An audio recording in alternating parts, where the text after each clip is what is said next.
नमस्कार दोस्तों, स्वागत है आपका मैथ संकल्प पर। एमसीक्यू सीरीज का ये तीसरा लेक्चर है, जिसमें आज हम देखेंगे दो चर वाले रैखिक समीकरण यानी linear equation in two variables. अब रैखिक समीकरण क्या होता है? यदि एक रैखिक समीकरण युग्म यानी जोड़ा पेयर, जैसे पहला रैखिक समीकरण क्या है, a1x plus b1y plus c1 बराबर 0 तथा a2x plus b2y plus c2 बराबर 0। यानी ये दो समीकरण हैं। पहला समीकरण इसमें a1 है और दूसरा समीकरण इसमें a2 है। तो समीकरण का फॉर्मेट क्या होता है? ax plus by plus c बराबर 0। ये क्या है? एक रैखिक समीकरण है। क्यों? क्योंकि इसमें चर की अधिकतम घात कितनी है? 1 है, इसलिए क्या है? रैखिक समीकरण है। अगर ये समीकरण होता है तो इसकी तीन स्थितियां संभव होती हैं। पहली क्या है? पहली है a1 बटे a2 is not equal b1 बटे b2, यानी a1 a2 बराबर नहीं है b1 बटे b2 के। तो अगर ये दोनों की हम कंपेयर करें, अगर ये बराबर नहीं है तो क्या होता है?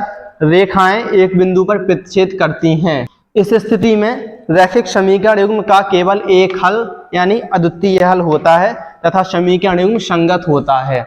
यानी आपको इसमें तीन चीजें याद रखनी है। क्या कि अगर a1 बटे a2 बराबर नहीं है b1 बटे b2 के, तो क्या रेखाएं एक बिंदु पर प्रतिच्छेद करेंगी, उनका एक हल होगा यानी अद्वितीय हल होगा, और रेखाएं कैसी होंगी? संगत होंगी। इसमें से आपसे कोई भी क्वेश्चन देके पूछ सकते हैं कि रेखाएं संगत हैं तो कितने हल होंगे, या एक हल है या अद्वितीय हल है, तो रेखाएं कैसी हैं, समांतर हैं कि प्रतिच्छेद हैं कि संपाती हैं, कुछ भी पूछ सकते हैं। तो आपको ये तीन चीजें बिल्कुल याद होनी चाहिए। इसके बाद है सेकंड स्थिति, a1 बटे a2 बराबर b1 बटे b2 के, लेकिन c1 बटे c2 के बराबर नहीं है। ये सेकंड स्थिति है हमारी। इसमें क्या होगा कि रेखाएं समांतर होंगी और समीकरणों का कोई हल नहीं होगा। और समीकरण कैसे होंगे? असंगत या विरोधी। असंगत या विरोधी। संगत है तो प्रतिच्छेद रेखाएं हैं और अगर असंगत है तो समांतर रेखाएं हैं, कोई हल नहीं होगा इनका। तो स्थिति याद रखना, इन्हीं से ऑब्जेक्टिव बनेंगे आप। और ये आपकी तीसरी स्थिति, जिसमें a1 बटे a2 बराबर b1 बटे b2 बराबर c1 बटे c2, तीनों आपस में बराबर हैं, तो क्या होगा? रेखाएं समपाती होंगी। इस स्थिति में रैखिक समीकरणों के अपरिमित रूप से अनेक हल होंगे यानी अनंत हल होंगे, और समीकरण में आश्रित संगत होगा यानी एक दूसरे पर आश्रित होगा। तो ये तीन स्थिति हैं, आपको तीनों बड़े अच्छे से याद रखनी पड़ेंगी, क्योंकि इन्हीं से ऑब्जेक्टिव बनेंगे आपके। पहला क्वेश्चन है, आलेखीय रूप से दो समीकरण दिए गए हैं, समीकरणों का युग्म दो रेखाएं निरूपित करता है, जो क्या है? ठीक एक बिंदु पर प्रतिच्छेद करती हैं, ठीक दो बिंदुओं पर प्रतिच्छेद करती हैं, समपाती हैं, समांतर हैं। तो इनके लिए हमें उन्हीं तीन स्थितियों को फिर से देखना पड़ेगा। तो हम समीकरणों की तुलना करते हैं। समीकरण की तुलना कैसे करते हैं? a1x plus b1y plus c1 बराबर 0 और a2x plus b2y plus c2 बराबर 0। तो a1 बटे a2 b1 बटे b2 और c1 बटे c2। तो a1 क्या है अपना? 6, a2 2 और b1 माइनस 3 और b2 माइनस 1 और ये 10, c2 9। पहली स्थिति में क्या है? तो इनका क्या हो जाएगा? ये 3 बार और ये भी 3 और ये 10 बटे 9। तो क्या ये पहला दूसरा बराबर है? और पहली कंडीशन क्या है अपनी? ये a1 a2 is not equal. तो क्या ये बराबर नहीं है? बराबर हैं। तो अपनी पहली स्थिति खत्म हो गई। यानी पहली स्थिति क्या थी? ठीक एक बिंदु पर प्रतिच्छेद करती हैं, नहीं करेंगी। दूसरी स्थिति में क्या थी? ए बराबर थी लेकिन ए बराबर नहीं थे। तो ए तो बराबर है लेकिन ए बराबर नहीं है, इसलिए दूसरी स्थिति क्या है कि रेखाएं समांतर हैं। कैसी हैं? समांतर हैं। तीनों बराबर होते तो रेखाएं कैसी होती? समपाती होती। समीकरण इतने और इतने के युग्म हैं, का एक अद्वितीय हल है कि दो हल हैं कि अनेक हल हैं कि कोई हल नहीं है। तो हम देखेंगे क्या है, समीकरणों की तुलना करेंगे फिर से भाई। a1x plus b1y plus c1 बराबर 0, a2x plus b2y plus c2 बराबर 0। तो फिर a1 बटे a2 b1 बटे B2 और C1 बटे C2। तो A1 कितना है 1, A2 -3 है, B1 2 है और B2 -6, C1 5 है तो C2 1 है। तो -1/3 और ये भी 2 से कट जाएगा तो -1/3 और ये 5/1। तो ये दोनों तो आपस में क्या है बराबर और A बराबर नहीं है। तो ये कौन सी स्थिति है आपकी, ये आपकी दूसरी स्थिति जिसमें A1/A2 बराबर B1/B2 is not equal C1/C2। तो रेखाएं कैसी हैं, समांतर है और समांतर रेखाओं का कोई हल नहीं होता है, समांतर रेखाओं का कोई हल नहीं होता है। समीकरण इतने और इतने के युग्म का है, एक हल है, दो हल हैं, अनेक हल हैं, कोई हल नहीं है। फिर वही क्या करेंगे, समीकरणों की तुलना करेंगे, लेकिन समीकरण अभी ये उस फॉर्मेट में नहीं बने हैं तो फिर फॉर्मेट में बना लो पहले। तो 5x - 15y 8 बराबर के उस साइड हम इस साइड लाएंगे तो पक्षांतर करेंगे तो माइनस में हो जाएंगे बराबर 0। दूसरा समीकरण 3x - 9y -24/5 बराबर 0। फिर क्या करेंगे, समीकरणों की तुलना करेंगे किससे, a1x b1y + c1 बराबर 0, a2x b2y + c2 बराबर 0 से। बस बराबर में 0 रहना चाहिए, बाकी सब इस साइड। तो a1/a2 b1/b2 और c1/c2। तो a1 कितना है 5, a2 3, b1 -15, b2 -9, c1 -8 और c2 है -24/5। तो ये 5/3 हो जाएगा, माइनस से माइनस कट जाएगा, 3 से कटेगा 5 बार, 3 से 9 बार, माइनस माइनस प्लस बन जाएगा, माइनस से माइनस कट जाएगा, 8 से 3 बार कटेंगे, 5 ऊपर पहुंच जाएगा। तो ये 5/3। तो तीनों आपस में कैसे हैं बराबर, यानी a1/a2 बराबर b1/b2 बराबर c1/c2। तो कौन सी स्थिति है अपनी, ये है अपनी तीसरी स्थिति जिसमें तीनों बराबर हों। तो क्या है, रेखाएं कैसी हैं, संपाती होंगी और रेखाओं के अनेक रूप से अनेक हल होंगे, यानी अनंत रूप से अनेक हल होंगे, अपरिमित रूप से अनेक हल होंगे। यदि रैखिक समीकरणों का कोई युग्म संगत है, कैसा है, संगत है, तो इसके आलेख की रेखाएं होंगी। तो पहली स्थिति में क्या था कि रेखाएं कैसी थी, संगत। तो संगत रेखाएं कैसी थी, प्रतिच्छेदी भी थी। और थर्ड स्थिति भी थी अपनी जिसमें रेखाएं संपाती या आश्रय संगत थी। तो आपकी रेखाएं प्रतिच्छेदी या संपाती हो सकती हैं, सदैव प्रतिच्छेदी नहीं होंगी क्योंकि वो आश्रय संगत दोनों में है। इसलिए इसका थर्ड ऑप्शन होगा कि रेखाएं अगर संगत है तो प्रतिच्छेदी या संपाती हो सकती है। नेक्स्ट क्वेश्चन है आपका, समीकरण ax + by + c बराबर 0 में चर की संख्या होती है। तो एक रैखिक समीकरण है, तो चर की संख्या कितनी, एक x है एक y है, दो वेरिएबल हैं, तो चर की संख्या कितनी होती है, 2 होती है। नेक्स्ट क्वेश्चन है, x + y बराबर 5 के ग्राफ का रूप होगा, कैसा होगा, वक्र होगा, वृत्त होगा, सीधी रेखा या परवलय। तो x + y बराबर 5, अगर यदि हम ग्राफ है, ये x अक्ष है, ये y अक्ष है, x डैश और y डैश। तो अगर हम x अक्ष पे चलें, यदि अगर हम पहले किस पे चलें, x अक्ष पे, तो y बराबर 0 होगा, तो x बराबर कितना होगा 5, तो x बराबर कितना होगा 5।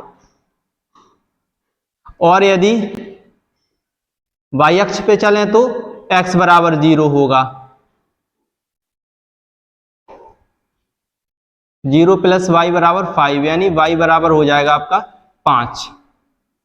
अगर इन दोनों बिंदुओं को मिला दें तो क्या बन जाती है आपकी ये, तो एक सीधी रेखा बन जाती है। तो इसका ऑप्शन सी होगा, सीधी रेखा। नेक्स्ट क्वेश्चन है, निम्न में से कौन सी विधि से युगपत समीकरण हल नहीं किए जाते हैं, यानी रैखिक समीकरणों को हल करने की कुछ विधियां हैं जिनमें पूछ रहे हैं कौन सी विधि नहीं है। तो प्रतिस्थापन विधि है, विलोपन विधि है, आलेखीय विधि है, एक और विधि है बज्र गुणनखंड विधि। ये गुणन विधि नहीं है, यानी कौन सा ऑप्शन हो जाएगा आपका, डी ऑप्शन हो जाएगा इसका। कौन सी विधि नहीं है, गुणन विधि नहीं है। बाकी 3 विधियां आपकी हैं और एक और है बज्र गुणनखंड विधि जिससे हम रैखिक समीकरण हल करते हैं। नेक्स्ट क्वेश्चन है, यदि 2 रेखाएं समांतर हैं तो उनके हल होंगे। तो आपको 3 स्थिति याद है ना, वो पहले वाली, तो जब रेखाएं समांतर होती थी तो कौन सी स्थिति है, सेकंड वाली। तो सेकंड स्थिति में अगर रेखाएं समांतर हैं, एक दूसरे के समांतर हैं, तो एक दूसरे को कभी ये काटेंगी नहीं, वो काटेंगी नहीं तो इनके कोई हल नहीं होगा। क्या, कोई हल नहीं होगा। पूछा है आपसे x बराबर 3 का ग्राफ होगा, x बराबर 3, ए एक्स अक्ष है, ए वाई अक्ष है, x बराबर 3, तो यहां 0 से चलेंगे 1 2 3। x बराबर 3 का ग्राफ कैसा है, एक क्षैतिज रेखा है। कैसा है, एक क्षैतिज रेखा। कैसी है ये, क्षैतिज रेखा। ये वाली ऊर्ध्वाधर रेखा, ये क्षैतिज रेखा। तो x बराबर 3 का ग्राफ कैसा होगा, एक क्षैतिज रेखा होगा। y बराबर 5 का ग्राफ कैसा होगा, x अक्ष है, ये y अक्ष है। तो y बराबर 5, 1 2 3 4 5। तो y बराबर 5 का ग्राफ कैसा है, एक ऊर्ध्वाधर रेखा। ये क्षैतिज रेखा है, ये ऊर्ध्वाधर रेखा है। तो y बराबर 5 का ग्राफ कैसा है, ऊर्ध्वाधर रेखा।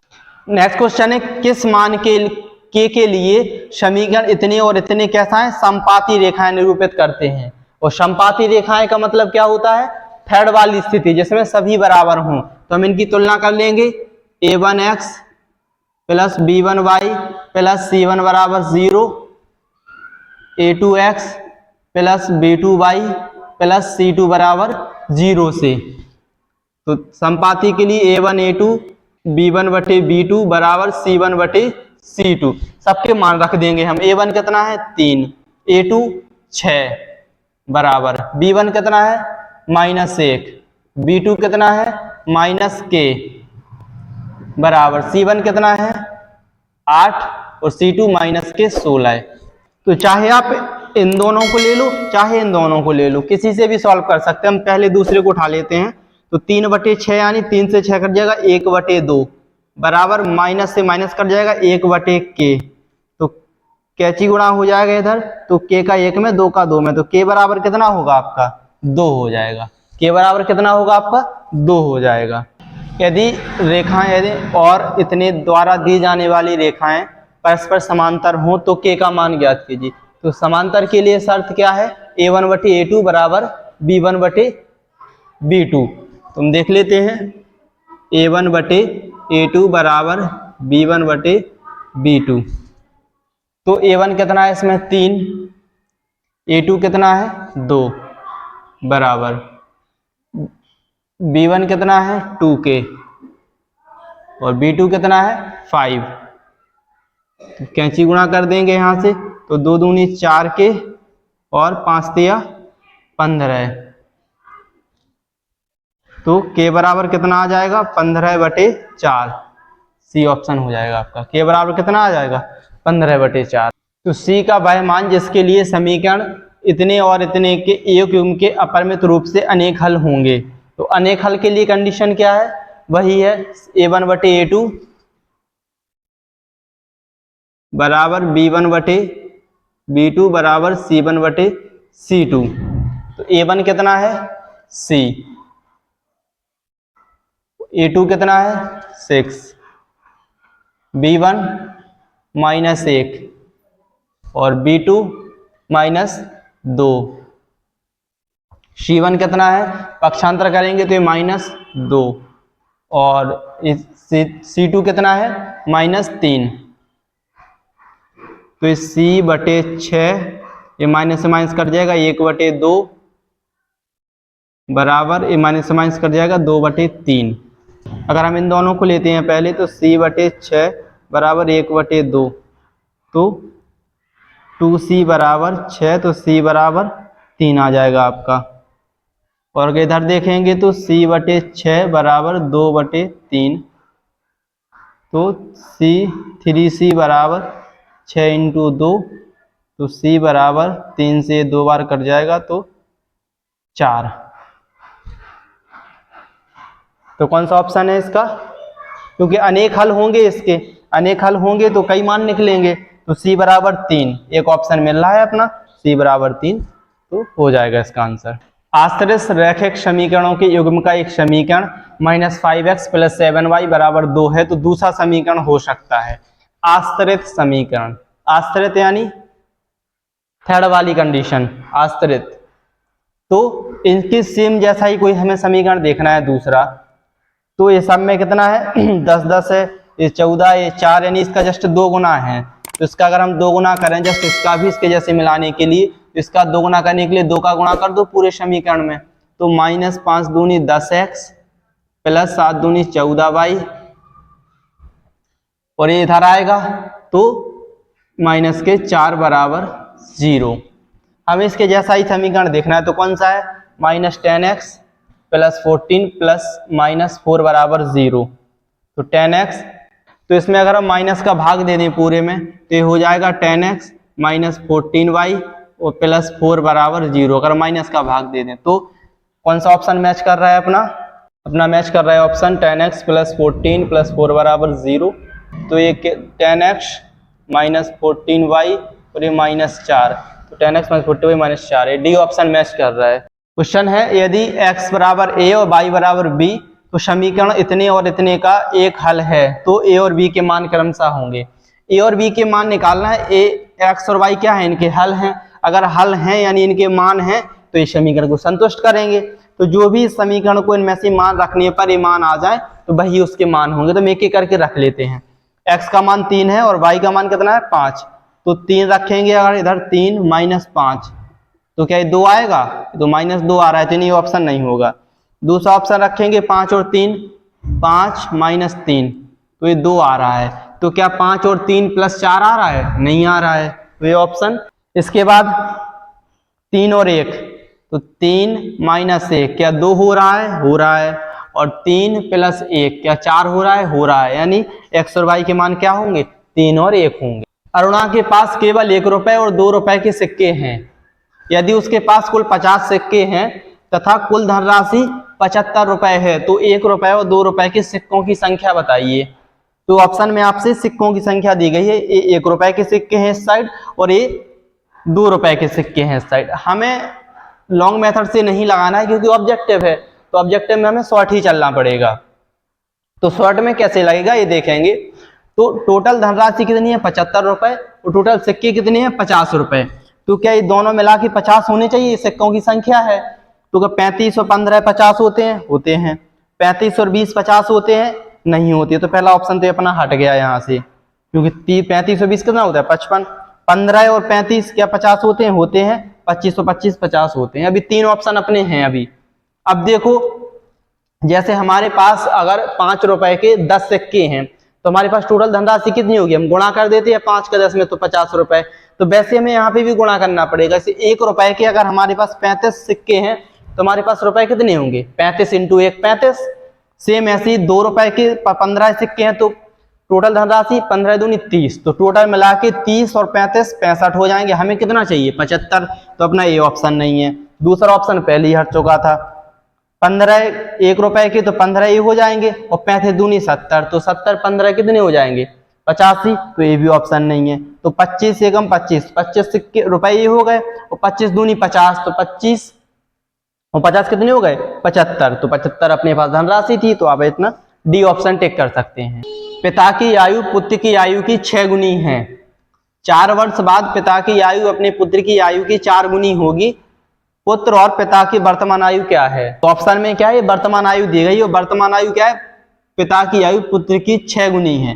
ये पुत्र की है, ये पिता की है, तो क्या ये 6 गुनी है 6 चौको 24 है, ये 6 गुनी है, ये 6 गुनी है, ये 6 गुनी नहीं है, तो अपना डी ऑप्शन हट गया। अब आगे देखेंगे 4 वर्ष बाद। 4 वर्ष बाद यानी दोनों की आयु में 4-4 वर्ष बढ़ जाएंगे, तो ये कितने के हो जाएंगे 8 वर्ष के, ये 28 साल के। तो कह रहे हैं अपने पुत्र की आयु की 4 गुनी होगी। तो क्या ये 4 गुनी है, नहीं है, तो ये ऑप्शन नहीं है। 4 वर्ष बाद ये 9 के हो जाएंगे, ये 4 वर्ष बाद कितने के 34 के। तो क्या ये 4 गुना है, नहीं है। तो इकलौता बताओ ऑप्शन अपना सी। फिर भी देख लेते हैं। तो 4 वर्ष बाद 10 साल के हो जाएंगे, 4 वर्ष बाद 40 के। तो क्या 4 गुना है 4 गुना, तो अपना यही आंसर हो जाएगा। हमें ऑब्जेक्टिव में ज्यादा लॉन्ग मेथड नहीं लगाना है, शॉर्ट में ही लगाना है। 2 अंकों की एक संख्या के अंकों का योग कितना है 9। यदि इसमें 27 जोड़ें तो इस संख्या के अंक पलट जाते हैं, तो वह संख्या क्या है, तो अंकों का एक 9, तो 5 और 2 7 नहीं है, 7 और 2 9 है, 6 3 9, 6 3 9 है, पहला ऑप्शन हट गया अपना। अब इसमें 27 जोड़ना है, तो इसमें 27 जोड़ दो, इसमें भी 27 जोड़ दो और इसमें भी 27 जोड़ दो, तो क्या अंक पलट जाएंगे? जोड़ो, 7 और 2 9 और 7 और 2 9, तो 72 के अंक पलटेंगे तो कितना होगा? 27, तो ये तो 99 आ रहा है, ये ऑप्शन नहीं होगा। 7 3 10, तो 6 और 2 8 और 1 9, तो 63 के अंक पलटेंगे तो कितना होगा? 36, लेकिन ये तो 90 आ रहा है, ये ऑप्शन नहीं है। 7 6 13, 3 और 2 5 6, देखो 36 के अंक पलटने पर क्या होगा? उल्टा 63, तो अपना ये आंसर हो जाएगा। क्वेश्चन दिया है दो रेखाएं एक ही बिंदु पर मिलती हैं तो क्या कहते हैं? जब दो रेखाएं एक ही बिंदु पर मिलती हैं तो उसे क्या कहते हैं? प्रतिच्छेदी रेखाएं कहते हैं। क्या कहते हैं? प्रतिच्छेदी रेखाएं। तो अपने दो चर वाले जो रैखिक समीकरण थे उनसे जितने क्वेश्चन बन सकते थे हमने सारे क्वेश्चन कवर किए हैं और जो आपके बोर्ड एग्जाम के लिए इंपॉर्टेंट हो सकते हैं।